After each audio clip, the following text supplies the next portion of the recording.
우리는 매주 계시록에 나오는 7교회를 살펴보고 있습니다. 이 설교를 준비하면서 계속 확인하게 되는 사실은요, 교회는 그 교회가 있는 도시를 닮아간다라는 것입니다. 그 도시가 섬기는 우상의 형태와 강도에 따라서, 그 도시의 경제와 문화에 따라서 교회가 받는 어떤 핍박이나 압력의 모양이 달라지고 있다라는 것이죠. 어찌 보면 당연한 것 같습니다. 교회는 세상 속에 있기 때문일 것 같죠. 저는 인도네시아와 베트남, 중국에서 한인교회를 경험했습니다. 이 교회들도 각 지역의 특성들을 그대로 안고 있었습니다. 인도네시아에 갔을 때 인도네시아는 교민사회가 굉장히 오래되어 있었습니다. 그리고 어느 정도 경제적 기반을 갖춘 분들이 많아서 교회가 가족 단위로 이렇게 모여 있었습니다. 대신에 이슬람 지역이다 보니까 부활절과 성탄절 같은 절기에는 혹시 모를 충돌 때문에 경찰이 교회 앞을 지켜주기도 했습니다. 베트남도 중국도 마찬가지입니다. 방학이 되면 한국으로 들어가고, 또 방학이 끝나면 다시 나오고, 또 몇 년이 지나면 성도들의 얼굴이나 가정이 바뀌는 일이 반복되게 되는 것이죠. 여러분, 우리 교회도 마찬가지입니다. 지금 이제 방학이 끝날 시점이 되니까 점점 한 분씩 들어오고 계십니다. 그죠? 예. 그런데 좋은 모습만 닮아가는 것이 아니라 나쁜 모습도 닮아가고 있습니다. 여러분, 무석이라는 곳에 살면서 혹시 여러분 느끼십니까?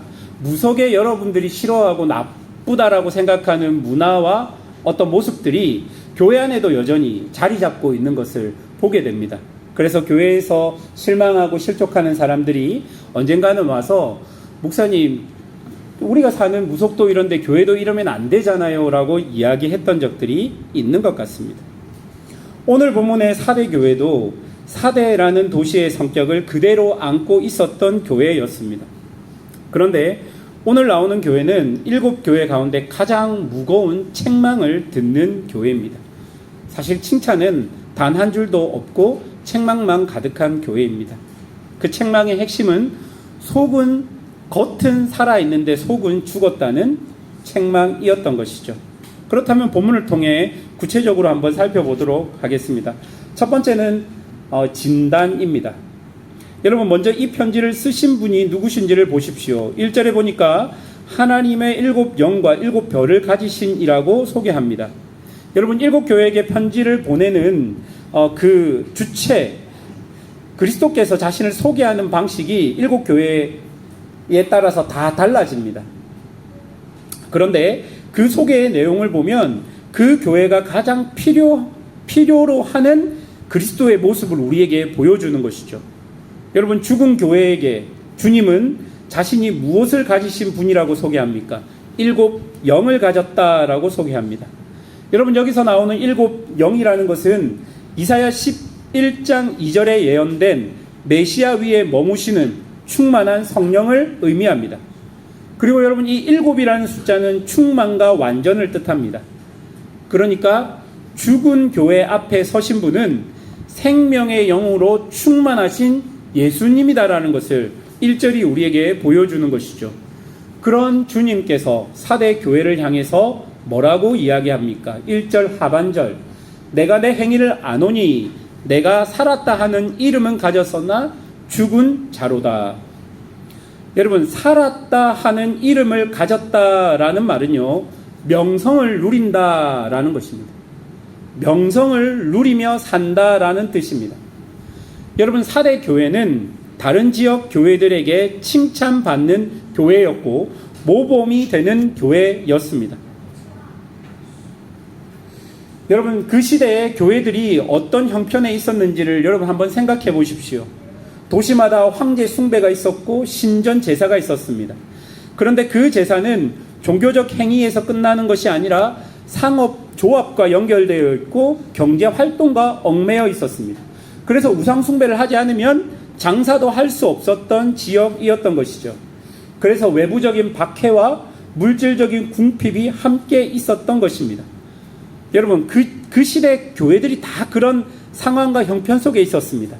여러분, 이런 상황 때문에 교회로 함께 모여 사는 것이 참 어려운 시대였던 것이죠. 내부적으로는 영지주의를 비롯한 이단 사상이 교회 안에 가득했고 니골라당 같은 존재들이 교회 안에 자리 잡기도 했습니다. 그런데 여러분, 사대 교회에게 편지한 이 내용들을 보십시오. 외부의 박해도 내부의 이단도 언급되어 있지 않습니다. 7교회 중에 유일합니다. 아무 문제가 없었던 것이죠. 다른 지역 교회들이 볼 때는 사대 교회는 평안해 보였습니다. 외부적인 박해도 그렇게 심각하지 않았고 내부적인 어떤 이단이나 이런 것들도 심각하지 않았습니다. 그래서 사대 교회 사람들은 아마 이렇게 생각했을 것입니다. 하나님께서 우리를 특별히 지켜주셨다. 우리에게는 다른 지역 교회들이 갖지 못하는 남다른 교회가 있다. 그래서 다른 교회들은 그런 고난을 당하는데 우리는 고난을 면한다. 그리고 다른 지역에 있는 교회가 사대 교회를 봤을 때 교회의 겉모습은 박해도 없고 교회가 잘 운영되고 있는 것 같으니 저 교회는 정말 복받은 교회야. 우리가 따라야 되겠다. 그렇게 명성이 만들어졌던 것입니다. 그런데 여러분, 오늘 본문에서 주님의 진단은 무엇입니까? 죽은 자로다입니다. 여러분, 사람들은요, 사대교회가 열심히 신앙생활을 하지 않아서 핍박과 박해가 없다라고 말하기도 합니다. 열심히 하지 않아서 죽은 자라고 책망을 들은 교회라고 생각하기도 합니다. 그런데 여러분, 그렇지 않습니다. 사대교회 역시 다른 지역 교회들처럼 예배가 있었고 모임이 있었고 열심히 하는 활동이 있었을 것입니다. 아마 꽤 바빴을 것입니다. 근데 그 모든 것이 하나님 앞에서 채워지지 않은 채 껍데기만 남은 상태로 굴러가고 있었던 것입니다. 그래서 주님은 2절에서 내 행위에 온전한 것을 찾지 못했다 말합니다. 행위가 없었던 것이 아니라요, 행위가 온전하지 못한, 그러니까 겉은 화려하나 속은 죽은 상태, 그런 상태라고 진단하고 있는 것입니다. 사랑하는 여러분, 우리가 정말 경계해야 할 모습은 텅 비어 있는 모습이 아닙니다.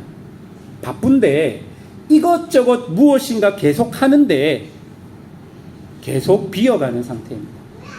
내가 신앙생활 열심히 하는데, 내가 예배도 드리고 기도도 하고 헌금도 하고 열심히 뭐든 배워서 하는데 계속 비어져 가는 겁니다. 왜 이게 무섭습니까? 내가 뭘 하니까 채워져 가는 것처럼 느끼는 거예요. 내가 열심히 하는 것 같으니까, 화려하니까 내가 잘하는 것 같이 느껴지는 거예요. 그런데 겉은 화려해도 속은 죽은 자라는 평가를 받을 수 있다라는 것입니다. 그래서 주님은 사대교회를 향해 뭐라고 합니까? 깨어 있으라고 말합니다. 깨어 있으라. 여러분, 깨어 있으라를 가장 정확하게 번역하면요, 정신 차려랍니다. 정신 차려. 그런 것들로 네가 채워지지 않아. 어떤 너를 채우려고 하는 어떤 행위로 너가 채워지지 않아. 정신 차려. 그 말을 사대교회를 향해 주님이 하고 있다라는 것입니다. 여러분, 이 말은요, 사대라는 지역을 사는 사람들에게는 역사적으로 아주 가슴 아픈 명령입니다. 깨어 있으라는 이 명령이 역사적으로 굉장히 가슴 아픈 명령인 것이죠. 여러분, 이 사대라는 지역은요, 리디아 왕국의 수도였습니다. 삼면이 깎아지는 절벽 위에 요새로 세워진 도시였습니다. 당시 사람들은 이 사대라는 지역을 난공불락의 요새라고 이야기합니다. 기원전 546년에 페르시아의 고레스가 리디아를 정복하러 왔습니다. 첫 전투에서 패한 리디아 왕은 사대 성으로 올라가서 그 성벽을 의지하고 버텼습니다. 페르시아 군대가 아무리 공격해도 절벽 때문에 성을 정복할 수 없었던 것이죠. 그런데 시간이 흘렀습니다. 여러분, 사대 병사들은요, 적이 절벽을 오를 수 없다는 것을 알고 그 절벽 쪽에는 아예 보초를 세우지 않았습니다. 그런데 페르시아의 병사 하나가 우연히 그 절벽을 오를 수 있는 길을 발견합니다. 그리고 정예병들이 밤에 그 길로 올라가 성벽을 넘었고 성 안에서 성문을 엽니다.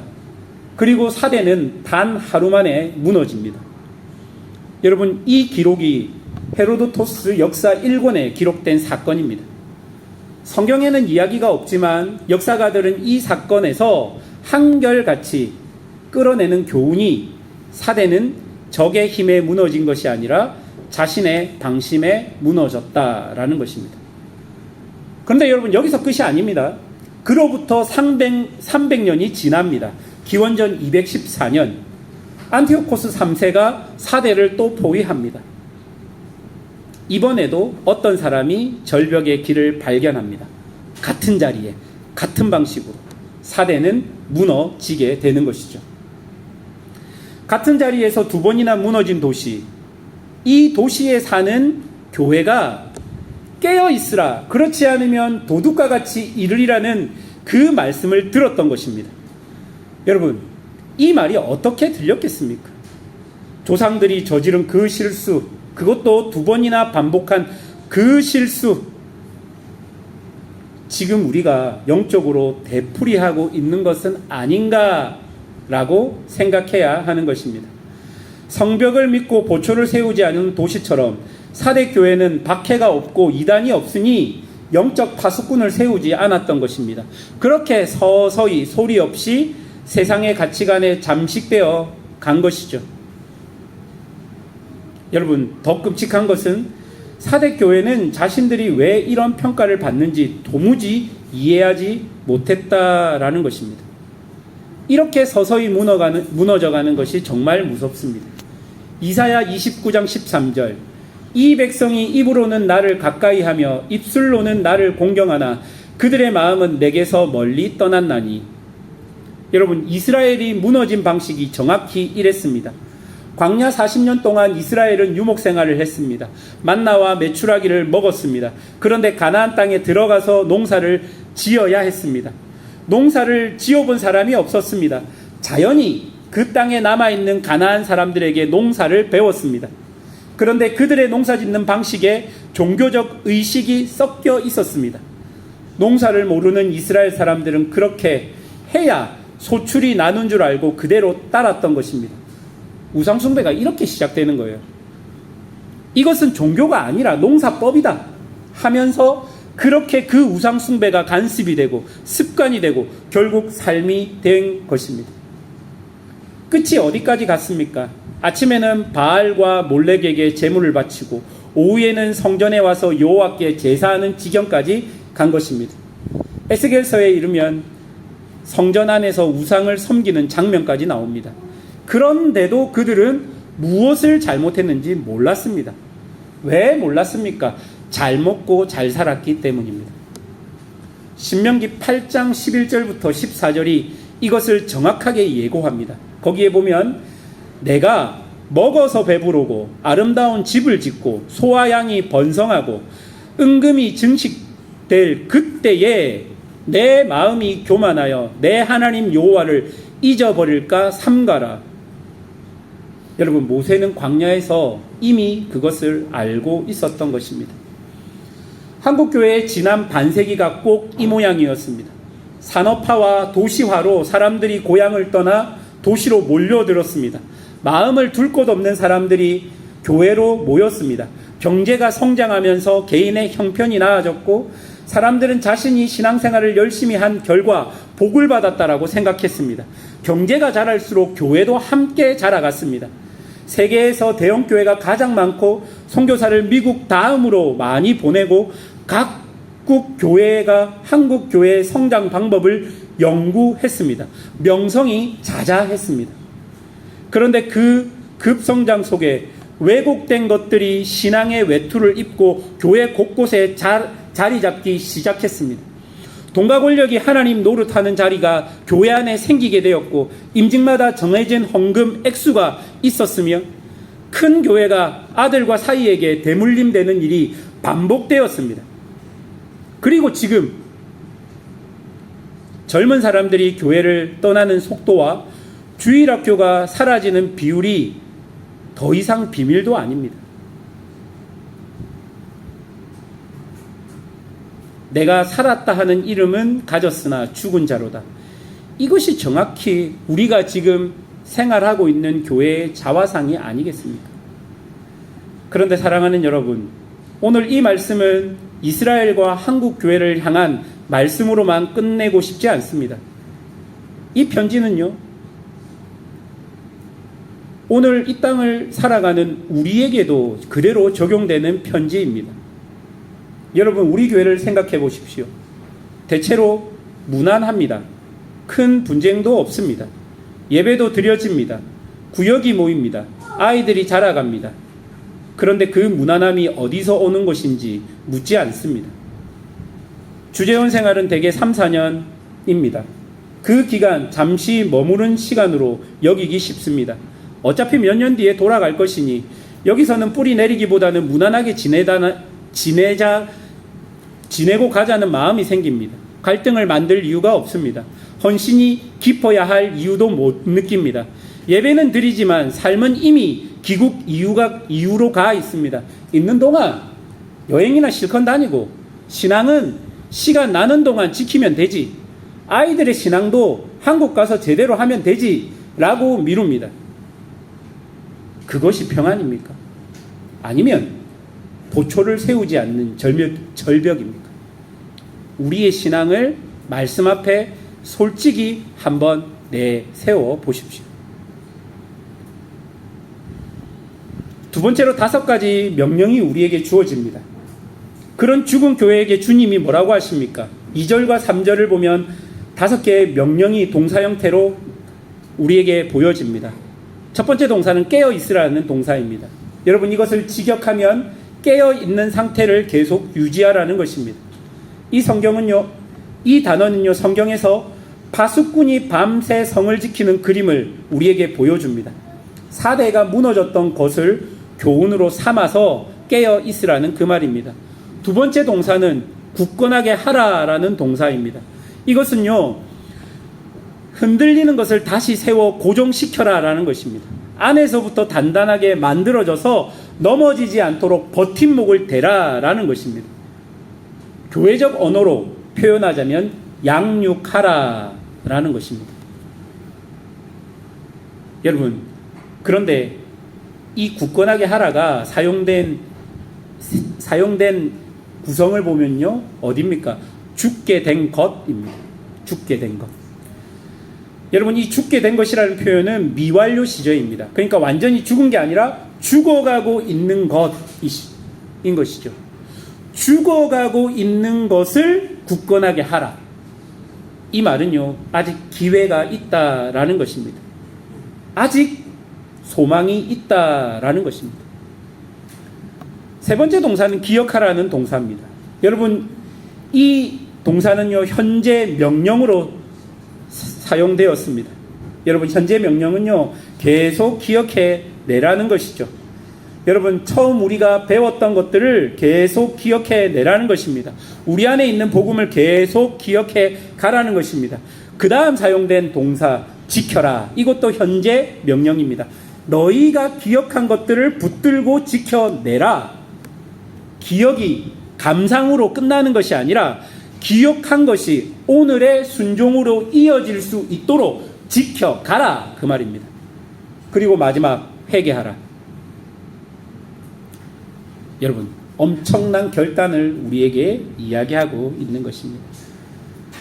사랑하는 여러분, 이 5가지 명령을 받은 사람이 누굽니까? 옷을 더럽히지 않은 몇 사람이 아닙니다. 사대교회 전체가 이 명령을 받은 것이죠. 곧 죽었다라는 판정을 받은 대다수가 이 명령을 받았습니다. 여러분, 깨어 있어라, 굳건하게 하라, 기억하라, 지키라, 회개하라. 여러분, 우리에게도 정확하게 그대로 그 명령이 주어진다는 것을 기억해야 할 것입니다. 사랑하는 여러분, 이 5가지 명령이 누구에게 주어졌냐면 사람에게 주어집니다. 결국 오늘 본문에서 우리 주님이 소망과 해결책으로 말하는 핵심이 누구냐면 사람입니다. 여러분, 어떤 사람입니까? 4절에 보면 옷을 더럽히지 아니한 몇 사람이라고 이야기했고 5절에 보면 이기는 자 흰옷을 입을 것이요 라고 이야기합니다. 여러분, 5절에 나오는 흰옷을 입을 것이요 라는 표현은요, 우리가 옷을 입는 것이 아니라 주님이 입혀주시는 옷입니다. 5절의 동사가 수동형이죠. 입혀지는 것입니다. 이 옷의 정체는 계시록 7장 14절 어린 양의 피에 그 옷을 씻어 희게 하였다 말합니다. 그러니 옷을 더럽히지 않은 자란 흠 없이 완벽하게 살아낸 사람이 아니라 그리스도의 피 아래 자기의 옷을 계속 가지고 나아가는 사람입니다. 이런 사람들이 뭐라고요? 소망이라고 본문이 이야기하고 있는 것입니다. 잘못하지 않은 사람이 아니라 잘못했지만 그리스도의 그 보혈을 의지해서 그리스도께 나아가는 사람이 죽어가는 교회, 죽은 교회의 소망이라고 이야기하고 있는 것입니다. 그리고 5절 후반절 그 이름을 생명책에서 결코 지우지 아니하고 그 이름을 내 아버지 앞과 천사들 앞에서 시인하겠다 말합니다. 여러분, 왜 계속 이름을 이렇게 지우지 않겠다 말하냐면요, 이 시대 헬라 도시에서는 시민 명부가 있었습니다. 그 명부에 등록이 되어 있느냐 안 되었느냐가 굉장히 중요합니다. 그래서 이것을 아는 그 시대 사람들에게 하늘의 생명책에 이 이름을 기록하겠다는 표현이 계속 나오는 것입니다. 여러분, 결코 지우지 않겠다. 여러분, 이 결코 헬라어에서는요, 부정어가 두 개 겹쳐서 강한 표현으로 우리에게 보여지고 있는 것입니다. 절대 일어나지 않겠다라는 것입니다. 사랑하는 여러분, 하나님이 세상을 바꾸시는 방법을 아십니까? 하나님은요, 자신이 전지전능한 능력으로 이 세상을 통치하시지만 이 세상을 그렇게 직접적으로 정권적으로 바꾸지 않으십니다. 하나님은 누구를 통해 바꾸십니까? 사람을 통해 바꾸십니다. 예수님께서 왜 성육신을 하셔서 이 땅에 오셨습니까? 결국 누구 때문입니까? 사람 때문입니다. 우리 하나님께서 절대 포기하지 못하셔서 당신의 독생하신 아들을 준 이유가 무엇입니까? 사람 때문입니다. 겉은 화려하나 속은 죽은 사대 교회, 여러분, 그 원인도 사람이지만 그 해결책도 사람입니다. 결국 하나님은 사람을 변화시켜 사대 교회를 변화시킵니다. 한국 교회도 마찬가지입니다. 우리 교회도 마찬가지입니다. 결국 변화된 사람, 그리스도의 보혈을 의지해서, 십자가를 의지해서 살아가는 사람들을 통해 하나님은 겉은 화려하나 속은 죽은 교회들을 변화시키기 시작하는 것입니다. 많은 사람들은 완전하게 타락한 인간에게 무슨 소망이 있느냐 말합니다. 맞습니다. 소망 없습니다. 여러분 스스로도 여러분 소망 없는 거 알고 있지 않습니까? 나에게 무슨 소망이 있습니까? 여러분 남편에게 무슨 소망이 있습니까? 아무도 안 우시십니다. 여러분 아내에게는요 소망이 있습니까? 여러분 자녀에게는 소망이 있습니까? 소망 없어요. 자기 스스로 자기를 봐도 소망이 없습니다. 여러분, 우리가요 1년 2년 같이 살다 보면 사람들의 연약함이 잘 보입니다. 그러면 무슨 말이 우리 입에서 나옵니까?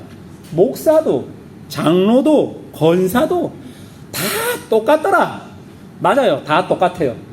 저도 소망 없습니다. 어저께도 아이한테 이 험한 말을 하고 부부싸움도 하고 소망 없어요. 여러분 똑같습니다. 말 안 듣습니다. 똑같아요. 그러나 여러분, 소망 없는 우리에게 소망 대신 주님이 오셨잖아요. 그래서 우리에게 소망이 생긴 거잖아요. 여러분 소망 없지만, 아무런 소망 없지만 소망이신 주님이 오신 거잖아요. 그래서 그 주님이 우리의 소망인 것을 믿고 살아가는 사람이 그리스도인이잖아요.